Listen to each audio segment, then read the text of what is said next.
Hello, this is the RPG Crawler, and welcome to another Indie Game Friday, where each week I take a look at a different independent role-playing game. This week I'm taking a look at a roguelike / roguelite with a stylized theme and presentation that's been out for a while. Developed and published by Supertry Studios, Haque was released on Steam back on November 22nd, 2017. Haque is a classic roguelike with a retro graphic style, humorous writing style and tone, and with a glitch aesthetic that is used to add atmosphere. As such, it combines classic roguelike elements with some pretty off-the-wall additions, all with a pretty solid acoustic soundtrack and a well-designed interface. In terms of plot, an old man magically contacts you, the main character, and then sends you off on a quest to rid the land of monsters. And then he proceeds to stay in contact with you like every 5 minutes as you proceed through the game. While at first he is helpful and guides you through the game, it soon becomes clear that there's more behind his appearances than at first you guessed. When you begin the game, you are given a choice of 3 randomly generated characters. Each character's name, race, and class are randomly generated, and they receive a selection of appropriate gear and a familiar or pet. You may examine their basic stats, their gear layout, general inventory, and their overall stats before selecting one. Once you've selected a character, you then enter the game directly. The main screen is divided into a few major sections. On the right-hand side, there is the level and a text box that contains the combat log and any text information that comes up during play.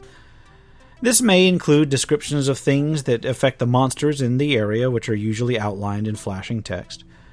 On the left-hand side of the screen, you get your character name and your health and mana, your familiar status, the inventory button, the options button, a display of the % chance of success of your currently selected action, and then a list of the characters visible in the area according to their next action. Along the bottom of the screen is a hotbar with skills to the left that are determined by your race and equipment, a pass turn button, and then a selection of quick slot items. Quick slot items are assigned merely by placing them in the first 4 entries in your inventory, so you can arrange anything you want to use by placing them in those slots. Finally, in the middle of the screen is the area map and a display of the local terrain and monsters. If you are currently being talked to, this will appear at the top of the map area. Opening the inventory screen will let you see not only your inventory items and your equipment, but also your character's stats and status. The name of the character and health and mana information is in the top left, and you can select the character's familiar to switch all the displays over to the familiar instead. To the right of that is the character's currently equipped items. In the lower left of the screen are the character's current skills and traits. You can mouse over traits to see a description of them here too. Just under the equipment is your current inventory, from which you can rearrange items and equip objects. Below that are your general stats, while to the right of that is the current description of whatever you are mousing over or have selected, as well as what stats that item or ability may have. In terms of character stats, characters have an attack that deals the damage they do, defense that resists physical damage, accuracy that determines the chance to hit, evasion that reduces opponent accuracy, attack speed that influences when you can take your next turn after an attack, move speed that does the same for movement, also for spells and skills, and then there's 4 affinities, which reduce the damage you take from each element: fire, ice, light, and necro. All of these are affected by your race, but primarily by equipment that you find throughout the game. Each character also has 7 equipment slots: main and offhand, head, body, feet, and then 2 accessories. The game can be controlled with a keyboard and the mouse or some combination thereof. You can move in any of the 4 cardinal directions. To perform a basic attack, you simply move into a creature's square. Talking to the few NPCs that you may talk to is done in much the same way. Using skills may call for more specific targeting, which can occasionally be done diagonally depending on the skill. Using a skill or spell is done simply by clicking on the icon or tapping the hotkey, same as with using items. The only item that every class and race gets is the health potion, which starts out with 2 charges. It does refresh every time you move to a different level, and defeating certain bosses may grant you another health potion charge. Aside from that, you just move around and attack things, much in a standard roguelike manner. It's turn-based in that turns are dictated by the speed of whatever movement or action you took last. Monsters have their own skill sets based on type and can be quite challenging for even the run-of-the-mill monsters, pretty much focusing the game onto the tactics side. You also have a familiar that mostly acts on its own. You can change what actions it takes by right-clicking on it to set it to aggressive, defensive, or act intelligently. The familiar has its own set of attacks and can be equipped with a couple of items, kind of a subset of the main ones. If the familiar dies, the ghost of the familiar will follow you, and you can restore it by warping onto a different level. When you are reduced to low health, the screen may begin to glitch out, representing your character's nearness to death, and once you are reduced to 0 hit points, your character dies. There is no experience system in the game, rather you improve your character by gaining additional gear and by advancing to the next game level. When you warp to a new area, you are given a choice of various traits, which are then added to your trait list, or at least one of them is. Some traits may increase basic stats, some may increase skills or moves that you've gained from various equipment, and so on.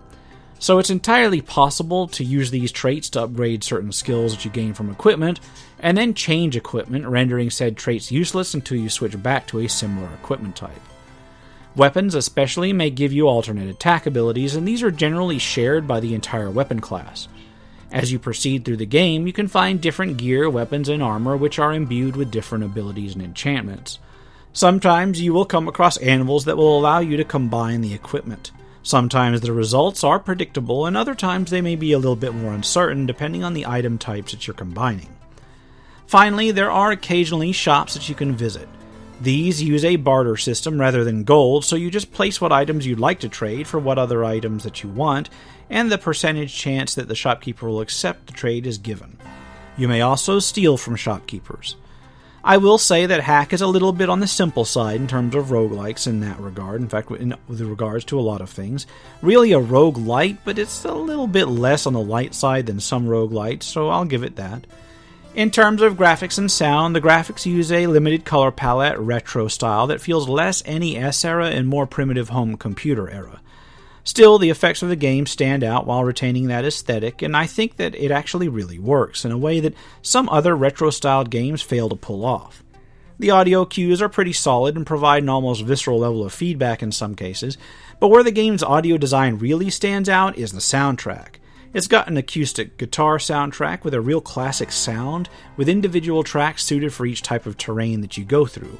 To be honest, the soundtrack is one of the better elements of the game, and it is available for a separate purchase. The gameplay is classic, simple, but building upon itself, and the plot looks like it could get a bit deeper than the usual roguelike. I just haven't had enough time to really see it out. The writing is genuinely humorous in some places, and I found it amusing enough to go out of my way to look at item descriptions and the like. Even the basic selection of races and classes can make for some amusing combinations. In terms of interface, it is minimalist but decent, and aside from a few hiccups here and there and some interesting effects when trying to use both the keyboard and mouse to maneuver through the game, I found it pretty easy to pick up and get into. In summary, if you are a fan of roguelikes, especially roguelites, and a retro feel that seems a bit different than the average 8-bit style, I have to place Haque in my highly recommended list.